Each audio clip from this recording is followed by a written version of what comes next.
नमस्कार, मैं हूं संदीप चौधरी। आज सबसे बड़ा सवाल में मैं बात करूंगा सरकारी कर्मचारियों की, सरकारी नौकरों की, पेंशन की, पुरानी पेंशन योजना और नई पेंशन योजना की, राजनीति की, केंद्र और कुछ राज्य सरकारों में शुरू होती द्वंद्व की, एक तकरार की, और उसके चलते जो सरकारी कर्मचारी हैं उनके भविष्य पर लटकती तलवार की भी। अब यह चर्चा क्यों? क्योंकि इस साल कई चुनाव हुए। हर चुनाव में एक मुद्दे को प्रमुखता देता दिखाई दिया विपक्ष, और वो मुद्दा था जी हमारी सरकार बन गई तो पुरानी पेंशन योजना की बहाली कर दी जाएगी। अब पेंशन सरकारी कर्मचारी के लिए यह बहुत ही अहम, बहुत ही महत्वपूर्ण होती है, सुरक्षा कवच। सरकारी नौकरी में तनख्वाह कम भी हो निजी क्षेत्र के मुकाबले, लेकिन एक प्रीमियम है सरकारी नौकरी पर, क्योंकि आप सेवानिवृत्त हो गए, रिटायर हो गए, उसके बाद भी जितनी तनख्वाह आप पाते थे उसका आधा आपको पेंशन के तौर पर मिलेगा। यह पुरानी पेंशन योजना थी। 2004 में इसे वाजपेयी सरकार ने बदल दिया। एक नई पेंशन योजना लागू की गई और उसे जमीन पर मुकम्मल तौर पर कार्यान्वित किया मनमोहन सिंह की सरकार ने। यानी कि राजनीति के दोनों खेमे नई पेंशन योजना को लागू करने में कहीं ना कहीं उनका योगदान था, उनकी कदम ताल थी। अब नई पेंशन योजना क्या है कि आपकी जो तनख्वाह है उसके बेसिक में से 10% आपका कटेगा और 10% केंद्र देगा, जो बाद में बढ़ाकर 14% कर दिया गया है। और इसे 9 ऐसी योजनाएं हैं या फंड्स हैं निजी क्षेत्र के, वहां लगाया जाएगा। और जब आप रिटायर हो जाएंगे तो इसमें से 60% आप एक मुश्त निकाल सकते हैं, 40% रखना होगा। उस पर हर साल जो रिटर्न बनता है उसके हिसाब से आप हर महीने कुछ पैसे निकाल सकते हैं। कोई आधी उदी तनख्वाह की कोई गारंटी नहीं और उससे कम ही मिलता है। इसमें तर्क यह दिया गया कि देखिए सरकारों पर बहुत बोझ पड़ रहा है, वेतन का और पेंशन का पुट बढ़ता जा रहा है, क्योंकि जैसे जैसे लॉन्जिविटी, लोगों की आयु बढ़ रही है तो यह बोझ भी बढ़ रहा है। मतलब 90 साल का आदमी जी रहा है या 95 साल तक पहुंच गया तो पेट में दर्द भी होता है बहुत से लोगों के। ये इतना क्यों जी गया? सरकार के ऊपर बोझ बन गया। 35-38 साल उसने जिंदगी के गवाए, सरकार के लिए काम किया, देश के विकास में योगदान दिया, उसे भूल जाइए, उसे तिलांजलि दीजिए। अब यह बोझ बन गया है। कुछ ऐसे तर्क भी दिए गए। तो अब मसला क्या है? 4 राज्य हैं जिन्होंने साफ कर दिया है वो तो पुरानी पेंशन योजना लागू करेंगे। इसमें छत्तीसगढ़ है, झारखंड है, पंजाब और राजस्थान। और राजस्थान ने तो बाकायदा कह दिया है कि हम इसे मार्च खत्म होते होते यानी कि 1 अप्रैल 2023 से लागू कर देंगे। अब 2004 से नई पेंशन स्कीम लागू है। पैसे तो वहां कट रहे हैं एक सरकारी कर्मचारी के। खास राजस्थान की बात करूं, 7.5 लाख के करीब वहां पर सरकारी कर्मचारी हैं। 1.5 लाख पुरानी पेंशन योजना के तहत आते हैं, बाकी 6 लाख के करीब वो आते हैं नई पेंशन स्कीम के तहत। उन्होंने अपने पैसे कटवाए हैं। वो पैसे केंद्र के पास हैं और PFRDA वो इसे मैनेज करता है, provident fund regulatory and development authority. तो अशोक गहलोत ने केंद्र सरकार को चिट्ठी लिखी कि जी भाई, हमारे जो सरकारी कर्मचारी हैं उनके जो पैसे आपके पास हैं 35,000 करोड़ रुपए, वो हमें वापस दे दीजिए, क्योंकि हम तो पुरानी पेंशन योजना पर जा रहे हैं। पहले पीएफआरडीए ने और वित्त सचिव ने कहा कि नहीं, ऐसा तो कोई प्रावधान ही नहीं है, कानून ही नहीं है, इस एक्ट में ऐसा नहीं है, पैसे वापस नहीं दिए जा सकते। और उसी बात को आज दोहरा दिया वित्त मंत्री निर्मला सीतारमण ने, खारिज कर दिया उनकी मांग को और कहा कि पैसा कर्मचारियों का राजस्थान सरकार को नहीं दे सकते। आपको कैसे देंगे, तो सरकारी कर्मचारी का पैसा है। अब सरकारी कर्मचारी पुरानी योजना में जाना चाह रहा है, पैसा पीएफआरडीए के पास पड़ा हुआ है, केंद्र सरकार राज्य सरकार को दे नहीं रही। और इसी में एक और पेच है, जो ये पुरानी पेंशन योजना लागू करने की घोषणा की है इन चारों राज्यों ने, और खास राजस्थान की मैं बात कर रहा हूं, उसमें शर्त क्या है कि जो कर्मचारी ओपीएस लेगा, यानी कि पुरानी पेंशन योजना के अंतर्गत आना चाहेगा, वो एनपीएस के पैसे विड्रॉ नहीं कर सकता। यानी कि नई पेंशन स्कीम में उसने जितने पैसे कटवाए उसे वो वापस उसकी निकासी नहीं कर सकता है। यह पैसा सरकार जमा करेगी और इससे कर्मचारियों को जीपीएफ दिया जाएगा, प्रोविडेंट फंड दिया जाएगा। अब केंद्र वो पैसा वापस देने के से इनकार कर रहा है, तो आप एनपीएस से लोन भी नहीं ले सकते और ना ही आपके जीपीएफ के खाते में कोई राशि होगी। तो सरकारी कर्मचारी तो अधर में लटक गया, जमा जोखू जिंदगी भर की कमाई अटक गई। करे तो क्या करे, एनपीएस में ही चालू रहे। पर वो देखेगा साथ वाला, अरे उसे तो रिटायर होते ही तनख्वाह का आधा पेंशन के तौर पर मिलेगा। और झारखंड, छत्तीसगढ़ और पंजाब के लिए यह तैयार बैठी है समस्या। यह जो हमारा संघीय ढांचा है, जिसे जब इजाद किया हमारे फाउंडिंग फादर्स ने, हमारे संविधान के रचयिताओं ने, तो कल्पना यह थी कि कदम ताल करेंगे केंद्र और राज्य। We are a federal nation, हम संघीय ढांचा हैं बट यूनिटरी इन कैरेक्टर। पर केंद्र ड्राइव करता है सरकारी नीतियों को, तो यहां कदम ताल नहीं, अड़ंगी लगाने का काम भी हो रहा है। एक तरफ राजनीति, 5 लाख कर्मचारी राजस्थान में, राजस्थान की बात नहीं है, छत्तीसगढ़ में भी आने वाले साल में, मध्य प्रदेश में चुनाव होने वाले हैं, कर्नाटक में होंगे, तेलंगाना में होंगे।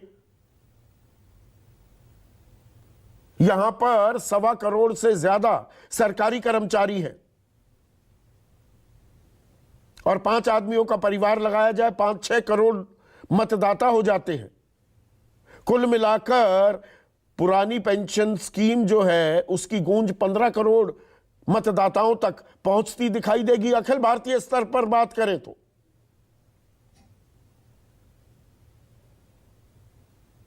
तो आसमान से गिरे खजूर में अटके वाला काम हो गया है एक सरकारी कर्मचारी का क्या। और इसमें एक और अहम बात है, और वो अहम बात क्या, नई पेंशन स्कीम की जो दुहाई दी जाती है और सरकारें देती आई हैं। अब कांग्रेस छत्तीसगढ़ में भी है, राजस्थान में भी है, आम आदमी पार्टी की सरकार है पंजाब में, पर कांग्रेस ने नई पेंशन स्कीम को लागू करने के लिए जी जान की मेहनत की थी और इसके फायदे भी गिनवाए थे। पर यहां 2018 की सीएजी की रिपोर्ट का जिक्र करना चाहूंगा, controller and auditor general of India. उन्होंने कहा कि प्लानिंग और इंप्लीमेंटेशन के स्तर पर सामाजिक आर्थिक सुरक्षा देने में एनपीएस विफल है, कि वो सुरक्षा कवच जिसकी दरकार रहती है एक सरकारी कर्मचारी को, वो नहीं मिल पा रही है। नेशनल ह्यूमन राइट कमीशन राष्ट्रीय मानवाधिकार आयोग ने 2021 में इसके रिव्यू के लिए, इस पर पुनर्विचार करने के लिए एक कमेटी, एक समिति बनाने की मांग की थी। पीएफआरडीए ने, जो कंट्रोलिंग अथॉरिटी है, उसने आईएफएस, आईएलएंडएफएस, वो आपको ध्यान होगा बड़ा घोटाला हुआ था, और ऐसी ही कंपनियों में निवेश करके पैसा दिया जाता है एनपीएस के तहत सरकारी कर्मचारियों को, या वादा किया जाता है। पीएफआरडीए ने कहा कि आईएलएंडएफएस के कारण जो परेशानियां हुई, उससे शेयर मार्केट में कर्मियों के एनपीएस में जमा 1600 करोड़ रुपए डूबने के कगार पर है। कर्मचारियों की मेहनत का पैसा हर सेकंड रिस्क पर है। और इसमें एक खास बात है, अगर हम अपनी सेना की बात करें, अपने जाबाज जवानों की बात करें, तो आर्मी, नेवी, एयरफोर्स में ओपीएस है, एनपीएस नहीं है। हमारे सांसदों, विधायकों को, मंत्रियों को एक दिन का भी पद मिल जाए तो उनको पेंशन मिलती है। पंजाब में तो ऐसे उदाहरण भी सामने आए हैं, जितनी बार के विधायक उतनी बार की पेंशन। अब वो खत्म कर दिया है भगवंत मान ने, अलग बात है, पर एक मौका ऐसा भी था, और इसी साल की बात कर रहा हूं, 5.25 लाख रुपए पेंशन ली जा रही थी। और राज्यों में भी ऐसा है। तो ये पुरानी बनाम नई पेंशन स्कीम पर जो रार तकरार तलवार चल रही है, इसका खामियाजा सरकारी कर्मचारी क्यों भुगते, और इसका कोई रास्ता भी निकलेगा, या राजनीति गरमाएगी, ये मुद्दा गरमाता रहेगा और सांसें अटकी रहेंगी सरकारी कर्मचारियों की। इसी पर आज हम चर्चा करेंगे। ऐसे में आज का सबसे बड़ा सवाल, पेंशन योजना पुरानी, राजनीति नई। एक और राजनीतिक अखाड़ा खुल गया है, और केंद्र राज्य की लड़ाई में फंसे सरकारी कर्मचारी।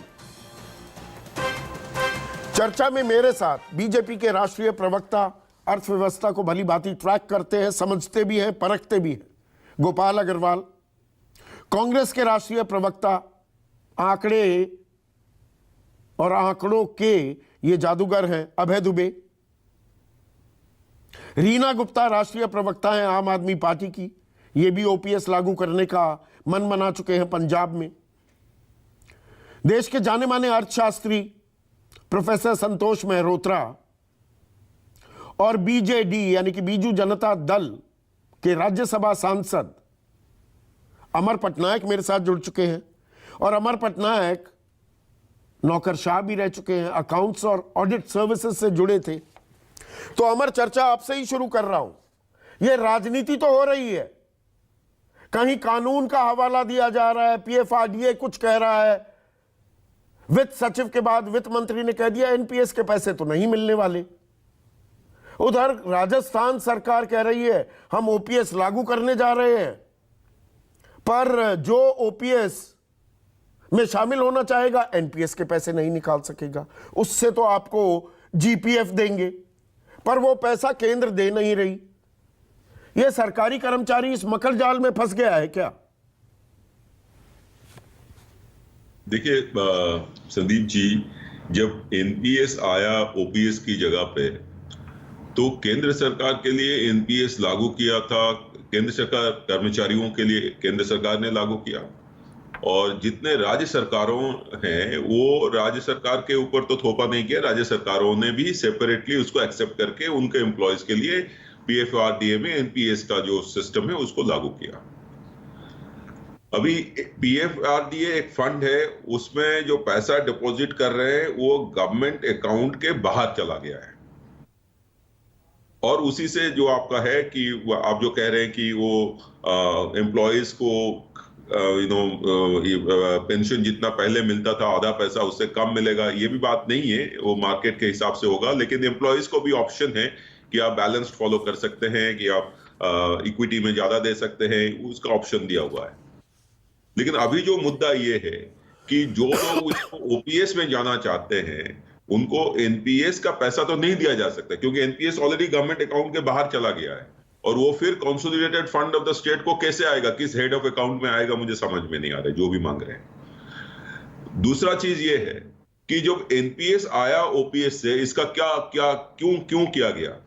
1999 से ये बात चल रहा था कि जब पेंशन का अमाउंट हुआ कि पेंशन को देने के लिए सरकारों को कर्ज लेना पड़ रहा था। पेंशन का अमाउंट इतना बढ़ गया, क्योंकि पेंशन इसमें खाली सरकारी कर्मचारी को नहीं मिलता है, उसका निधन के बाद फैमिली पेंशन भी मिलता है, और फैमिली पेंशन के बाद अनमैरिड डॉटर्स को भी मिलता था, वो पुराना स्कीम है। तो इसलिए उन लोगों ने शिफ्ट किया कि भाई ये सस्टेनेबल। मेरी जानकारी कुछ और है डॉक्टर अमर पटनायक, मेरी जानकारी यह है 1999 से जो इस प्रक्रिया की शुरुआत हुई, नई पेंशन स्कीम सरकारी कर्मचारी या पुरानी पेंशन स्कीम को खत्म करने के लिए नहीं ये प्रक्रिया शुरू हुई थी। ये प्रक्रिया दरअसल इसलिए शुरू हुई कि देश में पेंशन की व्यवस्था 3 करोड़ 11 लाख कर्मचारियों के पास ही है, और बाकी जो इनफॉर्मल सेक्टर में काम करते हैं लोग, उनके पास बुढ़ापे का कोई सहारा, कोई लाठी नहीं है, तो उनको भी कुछ दिया जाए। उसके लिए ऐसे दवे कमेटी बनी, फिर एक और कमेटी बनी, पर वो बन गई एनपीएस। दो रीजन है। पहला रीजन था कि सरकारी कर्मचारी जो भारतवर्ष में 2% से भी कम है, उनको जो डिफाइंड बेनिफिट जो है पुराना स्कीम की, इतना पैसा मिलेगा जो भी हालत है राज्य का या देश का, लेकिन उतना ही पैसा मिलेगा, वो स्कीम में चल रहे थे। और बाकी सारे आप जो कह रहे थे जिनको कुछ नहीं मिला। प्रोजेक्ट ही ओएसिस था ना, इसका नाम ही ओएसिस प्रोजेक्ट से ये शुरू हुआ, old age social and income security. Old age pension scheme जो है वो भी एक आया है, वो जो लोग उसमें स्कीम में नहीं है वो ओल्ड एज के लिए है, वो उसका अमाउंट भी बहुत कम है। लेकिन आप जो कह रहे हैं कि एनपीएस में ये प्रावधान रखा गया कि बाकी लोग भी, आप हम जो उसमें सरकारी कर्मचारी नहीं है वो भी कंट्रीब्यूट कर सकते हैं और एनपीएस में पार्टिसिपेट कर सकते हैं। वो एक बड़ा एम्बिट बना दिया। नहीं, ये तो देखिए, ये बाल की खाल निकालने वाली बात होगी। अमर, मोटी बात सरकारी कर्मचारियों के पॉइंट ऑफ व्यू से, जो सरकारी कर्मचारी, और मेरे पिताजी भी एक सरकारी कर्मचारी थे, वो जो कार्यक्रम को देख रहे हैं, भाई आपने जैसे बिल्कुल सही कहा, केंद्र ने लागू किया, राज्यों पर कोई बाध्यता नहीं थी, राज्य भी आ गए इसके अंदर। अब एक राज्य में सरकार बदली, वो कहती है कि नहीं मैं तो पुरानी पेंशन योजना लागू करूंगी।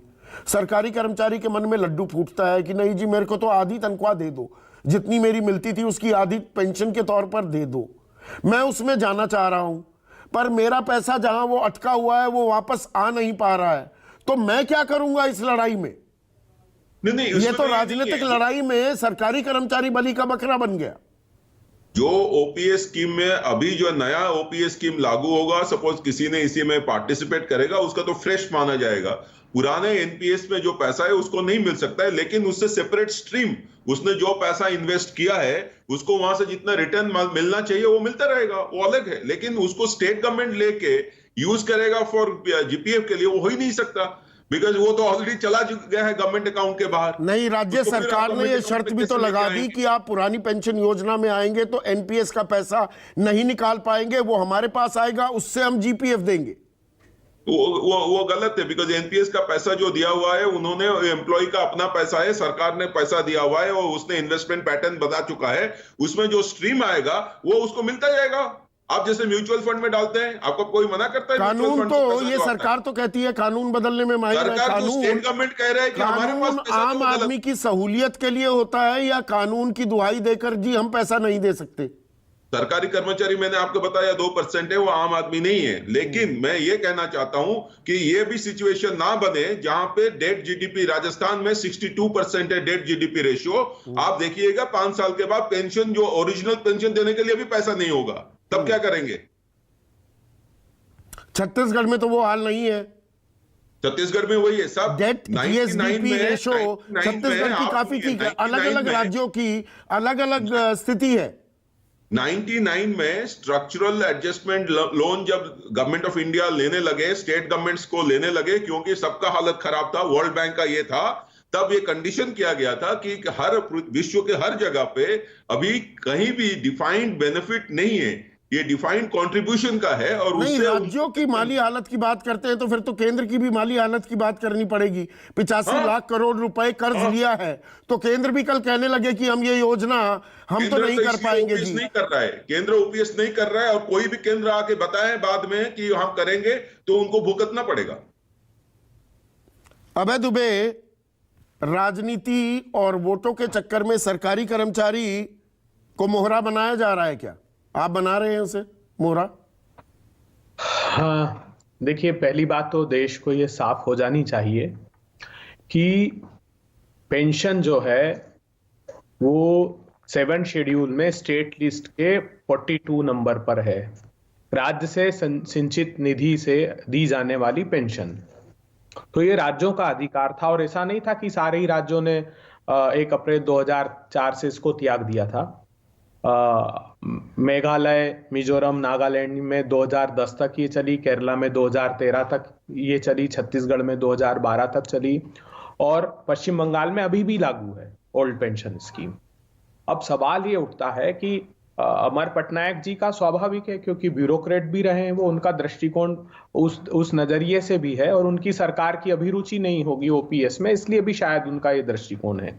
मगर आपने जो महत्वपूर्ण बातें कही, चाहे ऑडिटर जनरल ने कहा हो या मानव अधिकार आयोग ने कहा हो, ये बात बिल्कुल सही है कि कर्मचारियों के भविष्य में अंधकार छा जाता है रिटायरमेंट के बाद। मेरा व्यक्तिगत अनुभव भी है, जब हम सरकार में मध्य प्रदेश में 15 महीने में थे तब ये कर्मचारियों की बड़ी मांग थी। जहां तक रहा पैसे का प्रश्न, तो प्रधानमंत्री जी जिसकी अध्यक्षता करते हैं नीति आयोग, वो क्रिटिसाइज कर चुका है और वो तो कह रहे हैं कि हम सारे राज्यों को इस संदर्भ में पत्र लिखेंगे। वित्त मंत्री जी इसकी आलोचना, भारतीय जनता पार्टी के सारे वरिष्ठ नेता आलोचना कर रहे हैं इसकी। बड़ा सवाल यह है कि प्रधानमंत्री जब सामाजिक न्याय की योजनाओं को रेवड़ी बता दें तब ये बात स्पष्ट हो जाती कि इनका उद्देश्य क्या है। मैं पटनायक साहब से पूछना चाहता हूं, ये जो बैंकरप्सी इंसॉल्वेंसी कोड है, इसमें हेयर कट के नाम पर 99% तक हेयर कट दिया जा रहा है। 8-8 हजार करोड़ कंपनी को 200-200 करोड़ में सेटल कर रहे हैं, 5.5 लाख करोड़ का चूना लगा दिया, उस पर कोई नहीं बोलने वाला है। 10 लाख करोड़ रुपए राइट ऑफ करते, उस पर कोई नहीं बोलने वाला है। सिर्फ दिखता है अंतिम पंक्ति में खड़े हुए लोग ये पूछते थे, एक संदीप जी ये पूछते थे, जब 86 करोड़ लोगों को भोजन का अधिकार दिया जा रहा था तो सुषमा जी पूछती थी पैसे कहां से आएंगे।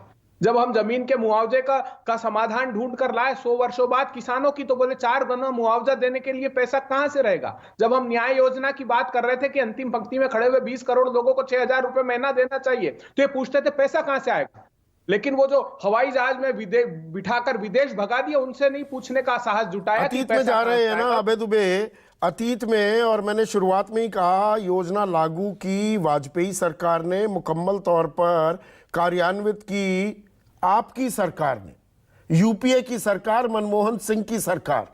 आपने कुछ राज्य भी गिना दिए कि वहां पर एनपीएस लगाई नहीं, 7वें शेड्यूल का भी आपने जिक्र कर दिया, पर उस वक्त के प्रधानमंत्री मनमोहन सिंह और उस वक्त के वित्त मंत्री पी चिदंबरम मुख्यमंत्रियों की बैठक बुलाकर और पेंशन का क्या असर होता है सरकारी खजाने पर, और आप आइए पब्लिक फंड्स में ये पैसा आने दीजिए, इसके लिए प्रोत्साहित करते दिखाई दे रहे थे। मतलब उस वक्त सोच कुछ और थी, उस वक्त का अर्थशास्त्र कुछ और था। आज अपने ही किए हुए काम को आप यू टर्न कर रहे हैं राजनीति के लिए। मेरा मूल सवाल अभी ये है संदीप चौधरी जी, देखिए ये बात कहना, आज जो अड़ंगे केंद्र सरकार डाल रही है, जैसे वो कह रहे हैं कि हम राजस्थान का जो एनपीएस का पैसा है 10% तो वो कर्मचारियों का ही हिस्सा था ना जो उसमें लगाया है, देने से इनकार कर रहे हैं। मैं ये पूछना चाहता हूं कि जब 90 के दशक की बात कर रहे हैं पटनायक साहब, जब लिबरलाइजेशन का दौर चालू हुआ था, तब इकोनॉमी इतनी वाइब्रेंट हमारी नहीं थी, तब अफोर्ड नहीं कर सकते थे स्टेट। लेकिन आज अगर हम किसी हद तक राज्य सरकारें चाहें तो सही तौर पर लागू इस स्कीम को, एनपीएस को आपने किया ना। आज राजनीति के चक्कर में आप पुरानी पेंशन स्कीम की बात कर रहे हैं और अधर में अटक गया सरकारी कर्मचारी। अरे जो भूमि के सुधार का कानून भी तो 100 वर्ष बाद बदला, लेकिन जहां पीड़ा व्यक्त की जाएगी, जहां पता लगेगा कि लोग तकलीफ में हैं, जैसे आपने बताया कि, और ऐसी कई संस्थाओं ने अपनी रिपोर्ट दी है कि उतना कर्मचारी के भविष्य अधर में होता है, एनपीएस उतना फुलफिल नहीं कर पा रही उस एस्पेक्ट को, इसीलिए हमने लागू करना। हमने तो उत्तर प्रदेश से घोषणा की थी, अनुकूल परिणाम नहीं मिले वहां, लेकिन हम जिस राज्य में, जिस प्रांत में जो भी दल है जो लागू करना चाहता है, और ये राज्यों का अधिकार है, करेगा क्यों नहीं? निकलेगा क्या इसका हल? क्या निकलेगा? केंद्र पैसा नहीं देगा, सरकारी कर्मचारी क्या करे? आपने शर्त लगा दी कि जी पुरानी पेंशन स्कीम में आओगे, नई पेंशन स्कीम से पैसा निकाल नहीं पाओगे, उसको तो हम रखेंगे, उससे जीपीएफ देंगे, वो पैसा मिलेगा नहीं राज्य को। नहीं, देखिए, रायता फैल जाएगा ना। नहीं, कोई मैकेनिज्म उसका निकलेगा, हम उसको छोड़ने वाले नहीं है। कोई मैकेनिज्म निकलेगा, तब तक दिल की धड़कनें बढ़ती रहेंगी सरकारी कर्मचारी। कोई दिल की धड़कन नहीं, हमने जो कमिटमेंट किया है उसको फुलफिल करेंगे, उसका कोई ना कोई सॉल्यूशन। अभी मैं टेलीविजन पर वो बताना, बात नहीं करना चाहता उसका खुलासा, क्योंकि राज्य सरकार उस संदर्भ में बहुत गंभीरता से अपना काम कर रही है। और हमने जो 35,000 करोड़ रुपए है, कोई जादुई छड़ी थोड़ा है कि 35,000 करोड़ रुपए आप ले आएंगे। नहीं, वो तो केंद्र सरकार की मंशा भी नहीं है, मैं साफ बता दूं। क्या बात करते हैं आप वो कंपनसेशन का पैसा उनके खुद के राज्यों तक नहीं दे रहे हैं, उनके जो सेंट्रल स्पॉन्सर्ड स्कीम का पैसा है। मैं आपको बता दूं, मैं जिस प्रांत से आता हूं, 10-11 महीने 10 महीने हो गए, कई डिपार्टमेंट में सेंट्रल स्पॉन्सर्ड स्कीम का पैसा जीरो दिया है, और कई प्रांतों को दिया है। अरे आपकी लड़ाई में हम भुगतेंगे, हम फंस गए क्या? एक क्विक रिस्पॉन्स अमर, उसके बाद गोपाल बाबू के पास जाना। पहला चीज है कि जो इंसॉल्वेंसी बैंक्रप्सी कोड के बारे में अभी बात हुई, उसमें उसका तो इसके साथ कोई ताल्लुकात नहीं है, लेकिन फिर भी मैं उस पर क्लैरिफाई कर देता हूं कि हेयर कट का बात होता है, लेकिन सपोज इंसॉल्वेंसी नहीं होता तो वो कंपनी मर के जितने भी लोग उसमें हैं वो डूब जाते हैं, और वो लिक्विडेशन बड़ी आसान सी जो अभी मिल रहा है, बहुत सरल विश्लेषण कर रहे हैं। जबरदस्त गोरख धंधा हो रहा है, गड़बड़ झाला हो रहा है। हेयर कट के नाम पर अच्छे खासे एसेट औने पौने दाम पर दिए जा रहे हैं, ये आप भी जानते हैं। ये खुलेगा अभी और खुलासा होगा इस पर। नहीं देते संदीप जी, सपोज आप नहीं देते, पुराना स्कीम चला रहता तो क्या करते? लिक्विडेटर के पास जाता, और नहीं, वो कागजों में ये सुनने में अच्छा लगता है, अभी इसकी परतें खुलेंगी। और इसमें हिस्ट्री है कि जितना कलेक्शन अभी आपका, हमारे पास डेटा है, मैं फाइनेंस कमिटी में हूं, जितना अभी रिकवरी हो रहा है आईबीसी के वजह से, वो लिक्विडेशन वैल्यू से ज्यादा है। ठीक है। गोपाल बाबू, दूसरा पॉइंट, हाँ, दूसरा पॉइंट प्लीज क्विक। राजस्थान सरकार सपोज बोला है कि वो पैसा जो आएगा एम्प्लॉइज का है, वो स्टेट गवर्नमेंट का कफर में, consolidated fund of the state आ जाएगा। वो कतई हो ही नहीं सकता, वो अकाउंटिंग प्रोसीजर में। और आप जो सीएजी रिपोर्ट का जिज्ञासा कर रहे हैं, उसमें आप देखिए वो स्कीम को क्रिटिसाइज नहीं किए, वो बोल रहे हैं कि स्कीम का इंप्लीमेंटेशन में प्रॉब्लम है, तो इंप्लीमेंटेशन तो दुरुस्त करनी पड़ेगी ना। बात वही है। गोपाल बाबू, आपकी लड़ाई में, ये बीजेपी और विपक्षी दलों की लड़ाई में आम आदमी फंस गया, सरकारी कर्मचारी फंस गया। देखिए संदीप जी, इस पूरी डिबेट में दो तरीके से हम इसकी चर्चा कर सकते हैं। एक इसका आर्थिक पक्ष है और दूसरा राजनीतिक पक्ष है। आर्थिक पक्ष को अभी पटनायक जी ने बहुत ही स्पष्ट रूप से कह दिया है कि वह पैसा जो भी सरकारी कर्मचारियों का ओल्ड पेंशन स्कीम में के बाद जो एनपीएस में आया, वो केंद्र सरकार के पास नहीं है, अलग से उसका फंड बन गया और वह कंसोलिडेटेड फंड से बाहर हो गया। तो वह जो प्रदेश सरकार मांग रहे हैं वो एक तरीके से कोई मतलब सिस्टम के अंदर नहीं है, वो राजनीतिक स्टेटमेंट है उनका। केंद्र सरकार के पास है ही नहीं तो वो कहां से दे देंगे, वो बिल्कुल स्पष्ट कर दिया। और यह केंद्र सरकार और प्रदेश सरकारों के जॉइंट फैसले के कारण ये चेंज हुआ था। तो ऐसे थोड़ी होता है कि कल कोई चीज, कल किसी के मन में, अशोक गहलोत जी के मन में सपने में आया कि अब ये कर दो तो ये कर दो। सरकारी नियम है, कानून है, फैसले का कानून तो बदलने में आप माहिर हैं, पता नहीं कितने कानून बदल दिए। बदलने का भी एक तरीका है, बदलने का भी एक प्रोसेस है। दूसरी बात है कि अब इसकी राजनीतिक पहलू पे बात कर दें। राजनीतिक पहलू ये है कि इसको जब इन्होंने केवल केंद्र सरकार को अपने जो ख्याली पुलाव देकर जनता को बरगला रहे हैं, एनपीएस स्कीम्स केवल सरकारी कर्मचारियों के लिए नहीं है, सबके लिए है। वह बहुत सोची समझी स्कीम्स के अंतर्गत है। अगर प्रदेश सरकारों को बदलना है तो फ्यूचर डेट से लागू होते हैं। कोई भी आर्थिक फैसले ये नहीं होते कि पिछले से फैसले बदल दो। तो नए ओपीएस में जाना है तो आप अपनी फंडिंग आप देख लीजिए। इतने डेट में 3 लाख करोड़ का डेट पंजाब में, और वो कह रहे हैं कि हम ओल्ड में चले जाएंगे। दोगे कहां से? बेवकूफ बनाओगे क्या जनता को? बेवकूफ ख्याली पुलाव नहीं, दे रहे हैं। देने की बात जब आती है, आप भी दे रहे हैं। 5 किलो अनाज आपने दिया, 200 करोड़ तो केंद्र सरकार आपने उसका डोजेस प्रावधान लगाए, बजट में कर रहा है। किसान सम्मान निधि दे रहे हैं, 85 लाख करोड़ रुपए का तो कर्ज उसको लिया है कि नहीं लिया प्रावधान करो है? ना। गलत जानकारी तो नहीं दे रहा हूं मैं। अरे तो सरकार का काम वेलफेयर भी तो होता है। वेलफेयर है, बजट पे प्रावधान करके वेलफेयर करिए। कागजों में लिख के वेलफेयर नहीं होता। अशोक गहलोत जी कह रहे हैं कि 35,000 करोड़ हम ले लेंगे, जब केंद्र सरकार के पास है ही नहीं वो पैसा, तो कहां से ले लेंगे? उन्हें पता है नहीं ले सकते, बेवकूफ बना रहे हैं। आप उनकी बातों को आगे बढ़ा रहे हैं। यह जो अभय दुबे जी कह रहे हैं 35,000 करोड़ हम अरेंज कर लेंगे, अरे अभी तक जो अरेंज कर लेते तो इतना डेट पे क्यों है आपकी राजस्थान सरकार? इतनी पंजाब सरकार क्यों डेट पे? वो अरेंज कर लो। तो बेवकूफ बनाने की भी एक हद होती है। ये तो बिल्कुल ही उल्टी सीधी बात है। आर्थिक पहलू ये है कि अगर आपको ओल्ड पेंशन स्कीम में जाना है तो फ्यूचर से जाइए, अपनी बजट की बजटरी डेफिनेशन के अंतर्गत उसको इनकॉर्पोरेट करिए और लागू करिए। एनपीएस अपने आप में केवल केंद्र सरकार के एक जानकारी दे दूं मैं आपको, इसलिए कर्मचारियों के लिए, जनता के, सबके लिए हमने इतना बड़ा एनपीएस के अंदर एक प्रावधान किया कि 98% जनता जो कि किसी भी तरह से सोशल सिक्योरिटी स्कीम में नहीं आती थी, उनके लिए एक प्रावधान किया। तो 2% के केवल सोचते हुए 98% की स्कीम्स को खत्म कर दें।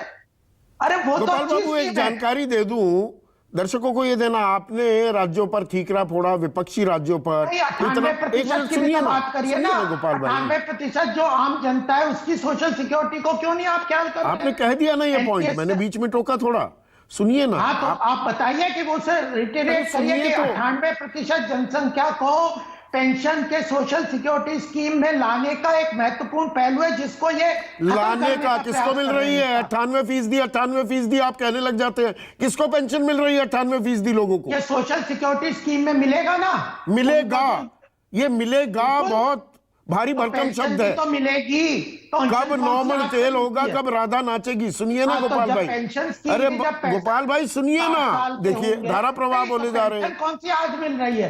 पेंशन भी तो जब रिटायर होंगे तभी मिलेगी। पेंशन कौन सी सुनिए ना, आज क्या हो गया गोपाल बाबू?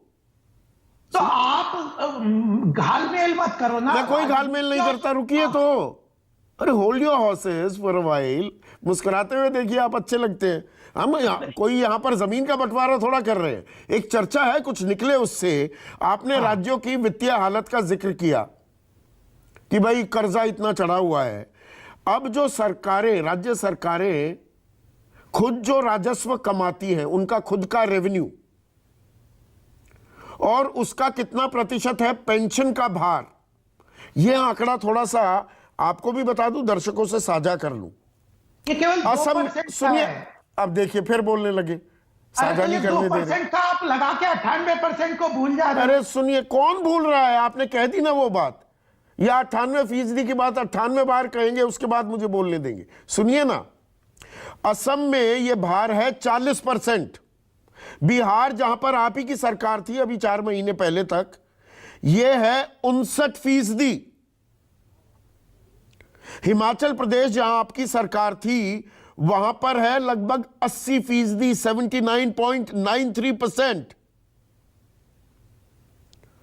उसके बाद आता है उत्तर प्रदेश, यहां पर है 36.5%। उत्तराखंड में 46%। ये तो आपकी सरकारों में भी भार है। बिल्कुल, तभी तो चेंज किए गई है ये पेंशन स्कीम। 18 साल के बाद की हालत बता रहा हूं, ये 2020-21 के आंकड़े बता रहा हूं। तो तभी तो इसकी आर्थिक प्रॉब्लम को, चैलेंज को, समस्या को समाधान करने के लिए अगर कोई स्टेप उठाया तो उसको राजनीति के लिए आप बदल रहे हो, तो यह गलत। तो आर्मी, नेवी और एयरफोर्स में ओपीएस क्यों लागू है? वहां एनपीएस क्यों नहीं ले आए? देखिए, आप कह रहे हो कि 2% की ही सरकार केवल चिंता करे, हम कह रहे हैं 100% की चिंता। अरे मैं सवाल जो पूछ रहा हूं उसका जवाब दे दीजिए ना। एनपीएस इतनी अच्छी है, फौज में भी एनपीएस लगा दीजिए। देखिए, फौज की एक अलग स्थिति होती है। फौज में जो आदमी अपना जीवन वो अलग स्थिति है फौज को और आम अच्छा, आदमी। फौज वाला सही मायने में देश सेवा करता है, तीन बाकी कैटेगरी है। सरकारी कर्मचारी मेवा काटते हैं। 3 कैटेगरी, एक फौज है, एक सरकारी कर्मचारी है प्रदेश के और केंद्र के, और तीसरा आम जो अन्य कर्मचारी है।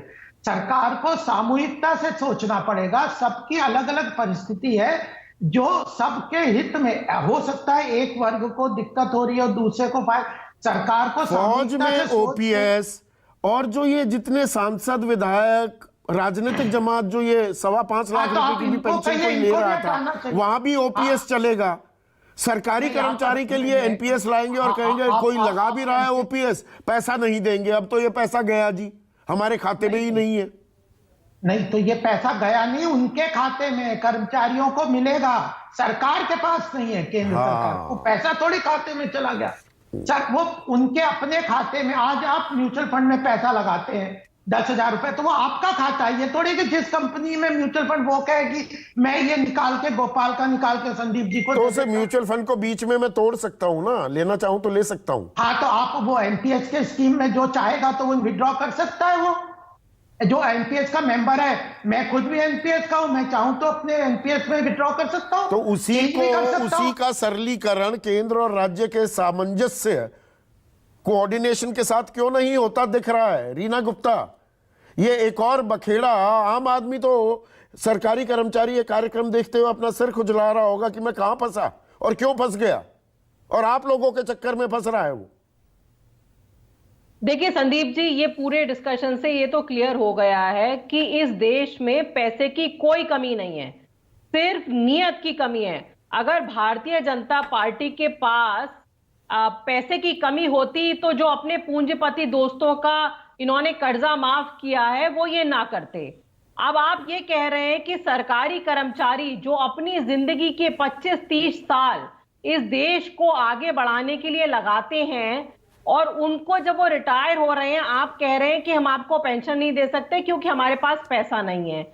जब किसान अपना हक मांगते नहीं, हैं, रिटायर होने पर पैसा नहीं दे सकते ऐसा नहीं कह रही है, गलत बयानी नहीं रीना। वो ये कह रहे हैं कि आप ओल्ड पेंशन स्कीम लागू करोगे और उसकी एवज में जो एनपीएस में थे ओपीएस में आ रहे हैं उनका पैसा मांग रहे हो, हम नहीं दे सकते। संदीप जी देखिए, सरकारी कर्मचारी जो है उसको मार्केट से कम सैलरी मिलती है। एक बहुत बड़ा कारण सरकार के लोग सरकारी नौकरी में अप्लाई करते हैं, उसका कारण है कि आपको एक अच्छी, आपको पता है जब आप रिटायर होंगे आपको एक ठीक ठाक पेंशन मिलेगी। अब हम इससे हम क्या सिग्नल दे रहे हैं कि हम चाहते ही नहीं कि बढ़िया टैलेंट जो है वो सरकार में आए। अगर बढ़िया टैलेंट सरकार में नहीं आएगा, आप देश को कैसे आगे बढ़ा के लेके तो जाएंगे? आप ये बताइए। यूरेका मूवमेंट 2004 के बाद 2022 में क्यों हो रहा है? 18 साल बाद विपक्ष को समझ आ रहा है। कांग्रेस ने तो बाकायदा लागू की, इसके लिए प्रोत्साहित किया राज्यों को कि हमें ज्वाइन कीजिए, एनपीएस ज्वाइन कीजिए। ये सडन यूरेका मूवमेंट 2022 में क्यों आई? काफी टाइम से संदीप जी इसके बारे में सरकारी कर्मचारी मांग कर रहे हैं, और जिस तरह किसानों को आंदोलन करना पड़ा, सरकारी कर्मचारियों को वैसा ही आंदोलन करना पड़ेगा। आज आपने देखा होगा महाराष्ट्र में एक बड़ा आंदोलन शुरू हुआ है, क्योंकि ये जो सरकार है, केंद्र सरकार, ये सिर्फ अपने पूंजीपति दोस्तियों का कर्जा माफ करने के लिए इनके पास पैसा है। मेहुल चोस्की, नीरव मोदी इतना पैसा लेके भाग गए, कितने हजारों लाखों सरकारी कर्मचारियों को आप ओपीएस दे सकते थे उसके माध्यम से। और जैसा आपने बिल्कुल ठीक कहा, एमपी एमएलए को डबल ट्रिपल एमएलसी बन जाते हैं, फिर एमपी बन जाते हैं, एमएलए बन जाते हैं, सबको पेंशन मिलती है। वो सबको पेंशन देने के लिए आपके पास पैसा है, लेकिन जब सरकारी कर्मचारी अपने हक का मांग कर रहा है तो आप कह रहे हैं कि नहीं, हमारे पास ओल्ड पेंशन स्कीम लगाने का पैसा नहीं है। कानून में ही प्रावधान नहीं है, साफ कर दिया है वित्त मंत्री ने कि पीएफआरडीए 2013 का जो कानून है उसमें है ही नहीं प्रावधान, पैसा कैसे दे दे?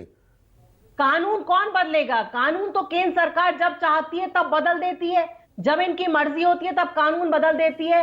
तो ये सरकारी कर्मचारियों को टेक्निकलिटी में फंसाने की बजाय आपको इसका हल ढूंढना पड़ेगा।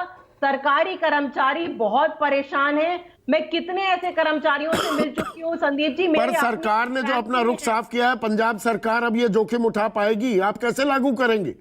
अगर एनपीएस का पैसा वापस नहीं दे रहा केंद्र और कह देता है हमारे खाते में तो है ही नहीं, ना प्रावधान है, आप कैसे लागू कर देंगे? देखिए, पंजाब सरकार इस पूरे मामले की छानबीन कर रही है। हम लोगों ने इस पे एक बड़ी कमेटी बैठाई है, वो पूरा देख रही है कि किस तरह से हम इसको लागू करेंगे। लेकिन इसको लागू करने के लिए हम कटिबद्ध हैं और हम जितने भी सरकारी कर्मचारी इसका आंदोलन करना चाहते हैं, उस आंदोलन में भी माननीय मुख्यमंत्री श्री अरविंद केजरीवाल ने कहा है कि हम पूरी तरह इसके साथ हैं। जैसे इन्होंने कृषि के काले कानून इनको वापस लेने पड़े, ये भी इनको वापस लेना पड़ेगा संदीप जी, क्योंकि पूरे देश में सरकारी कर्मचारी बहुत परेशान हैं। कितने नहीं, ये सिर्फ कानून की बात है क्या प्रोफेसर संतोष मेहरोत्रा, क्योंकि आप एक्सपर्ट हैं इस चीज की। देखिए, पुरानी पेंशन स्कीम, नई पेंशन स्कीम, दोनों के अलग अलग पहलू हैं। पुरानी पेंशन स्कीम भाई आधी तनख्वाह मिल जाए, ये सरकारी नौकरी का एक बड़ा प्रीमियम ये भी होता था। क्यों करना चाहता था हम, एक आम आदमी, कम तनख्वाह की नौकरी भी, कि भाई बुढ़ापे का सहारा मेरे पास है। पर अब जो ये कानूनी प्रावधान है, जो भाई PFRDA एक एक्ट है, उसमें पैसा लगाया गया, वो सरकार के खाते में तो है नहीं। ठीक कह रहे हैं गोपाल बाबू, आप पुरानी पेंशन योजना लागू भी करेंगे तो नए सिरे से लागू कर सकते हैं। पुराने लोग जो एनपीएस में थे वो ओपीएस में कैसे आ पाएंगे?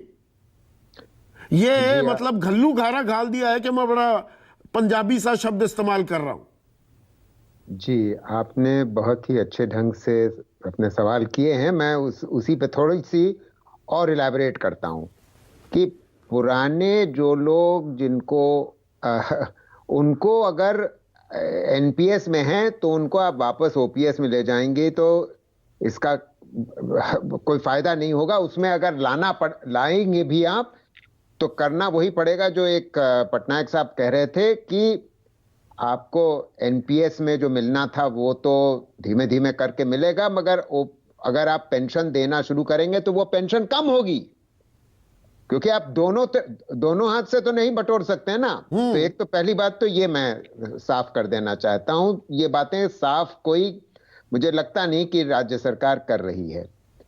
और मैं तो ये कहूंगा कि ओपीएस अगर कोई राज्य कर रही है तो वो सिर्फ फ्यूचर गवर्नमेंट एम्प्लॉयज के लिए, यानी कि आज के बाद जो एम्प्लॉय होगा उसके लिए किया जा सकता है, ना कि उनके लिए जो पहले से थे और उनको नहीं मिल रही। तो देखिए, एनपीएस और ओपीएस में एक बहुत बड़ा अंतर पेंशनर के पॉइंट ऑफ व्यू से यह है कि ओपीएस में इन्फ्लेशन एडजस्टेड है। हाँ, इसीलिए क्योंकि डीए मिलता है तो वो बड़ा खुश रहता है सरकारी अफसर जब रिटायर हो जाता है।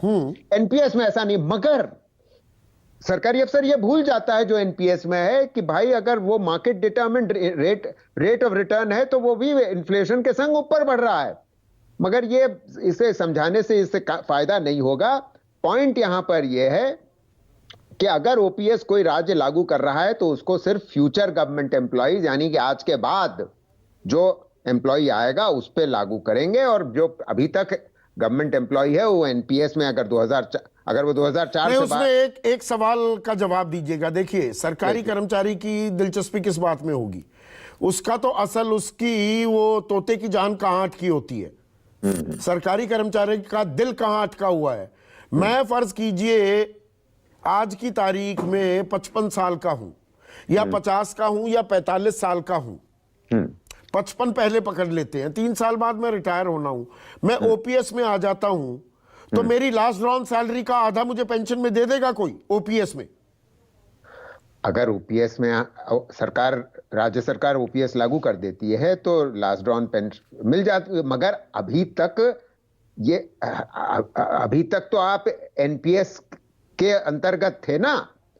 अगर आप ज्वाइन ऐसे समय पर करे हैं कि मैं एनपीएस को खत्म कर देता हूं, मैं कहता हूं ओपीएस में आ गया, हाँ तो तब हाँ बात सही है। मगर देखिए, सबसे बड़ी दिक्कत ओपीएस के संग क्या रही है, ये बात किसी ने अभी तक कही नहीं, मुझे ये कहना बहुत आवश्यक है।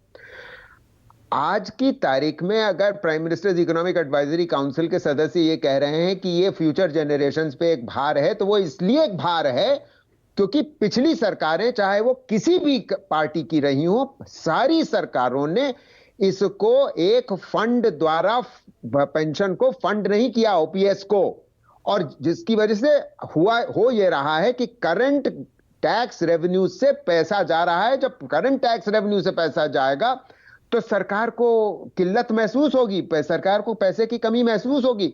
तो ये एक ओरिजिनल डिजाइन फ्लॉ ओपीएस के संग था, जो डिजाइन फ्लॉ एनपीएस के जो संग आज की राजनीतिक पोस्चरिंग में इन असल सवालों को कोई एड्रेस करता दिख रहा है? नहीं दिख रहा है। मैं इसीलिए आपको असल सवाल के बारे में 3 बातें कह देना चाहूंगा, क्योंकि आपका समय भी खत्म हो रहा है। पहली बात, गोपाल अग्रवाल जी ने बहुत सही कहा कि हमें 91% वो लोग जो असंगठित क्षेत्र में हैं, जिनके पास कोई पेंशन का इंतजाम नहीं है, उनके बारे में भी सोचना है, सिर्फ सरकारी अफसरों के बारे में नहीं। जिसके लिए सारी सरकारें चाहे केंद्र हो चाहे राज्य सरकार, उनको अपना टैक्स रेवेन्यू बढ़ाने की आवश्यकता है। और मैं तो यहां तक कहूंगा कि हमें यह भी प्रावधान करना पड़ेगा, अगर इसमें संविधान का संशोधन होना पड़ेगा तो यह करना चाहिए। अमेरिका में ऐसा है कि स्टेट्स भी एक आयकर इंपोज करें, इनकम टैक्स इंपोज करें। यही तरीका है कि आयकर और सरकार की आमदनी बढ़ेगी तो फॉर्मल और इनफॉर्मल सेक्टर सबको पेंशन का इंतजाम हो सकता है। तीसरी बात मैं ये कहना चाहता हूं कि अगर सरकार को अपना खर्च पेंशन्स पे चाहे वो एनपीएस हो चाहे ओपीएस हो, वो घटाना है तो सरकार को यह भी सोचना पड़ेगा कि प्रोफेशनल जो सरकारी लोग हैं, खासतौर से मैं दफ्तरी और पीएन और ड्राइवर की बात नहीं कर रहा, उनकी रिटायरमेंट एज बढ़ानी पड़ेगी। और आखिरी बात मैं ये कहूंगा कि केंद्र सरकार ने भयंकर बड़ी गलती करी थी राजनीतिक कारणों से, 1 रैंक 1 पेंशन करके। आप बिल्कुल सही कह रहे थे कि ओपीएस जो डिफेंस सर्विसेज के लिए लागू होता है उसको कभी लागू नहीं करना चाहिए था। डिफेंस फोर्सेस जो रिटायर होते हैं उनको पैरामिलिट्री में एम्प्लॉय कर लेना चाहिए था, अगर वो एम्प्लॉय होते रहे तो यहाँ पर मतलब इतना रायता फैला दिया गया है। अमर पटनायक, लास्ट कमेंट, आप बीच में कुछ कहना चाह रहे थे, ब्रीफ कमेंट प्लीज। मैं ये कह रहा था कि जो अभी बात हो रहा था कि आपका ओल्ड पेंशन स्कीम में था कि मिनिमम 20 साल रहने से ही आपको पेंशनेबल माना जाएगा, आपको जो आधा पेंशन का बात कर रहे हैं वो मिलेगा।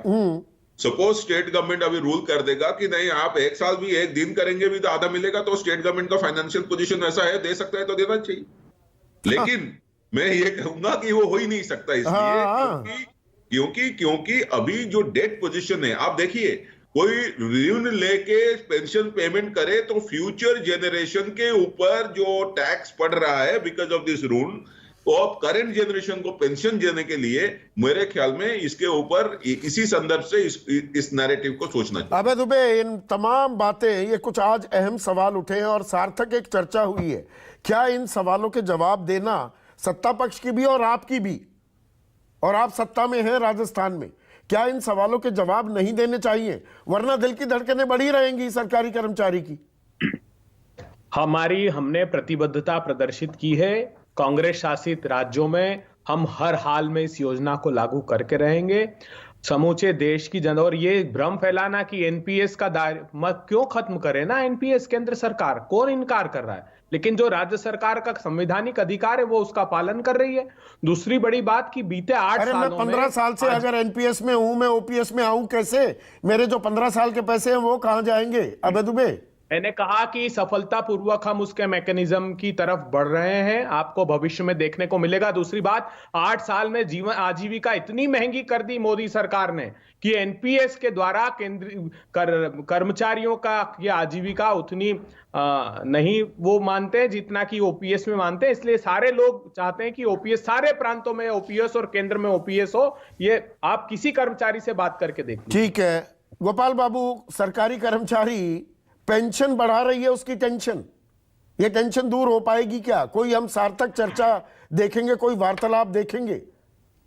देखिए, ये समझदारी से काम लेना चाहिए कर्मचारियों को।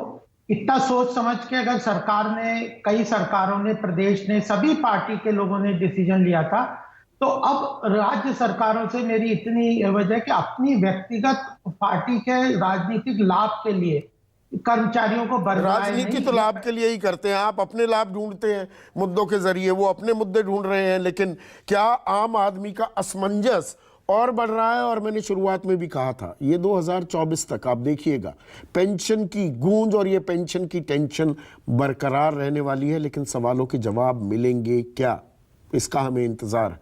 नमस्कार। सबसे बड़ा सवाल presented by Patanjali herbal bath soap, त्वचा की प्राकृतिक कोमलता एवं सुंदरता के लिए। पावर्ड बाय, यूज कीजिए Otrivin oxy fast relief spray. Associate sponsor सर्वकॉन, भरोसा 35 सालों का। सर्वकॉन, सिम्को ऑक्सीवेदा body lotion, the vedic beauty, मौरी हर्बल शैम्पू, बालों की प्रॉब्लम उड़न छू।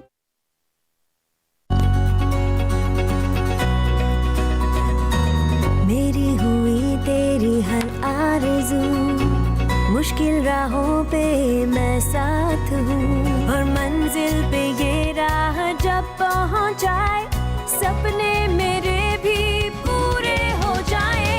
मैं साथ हूँ तेरी मंजिलों पे, मैं साथ हूँ तेरे। प्रोटीन, फाइबर और एनर्जी से भरे बादाम हर रोज।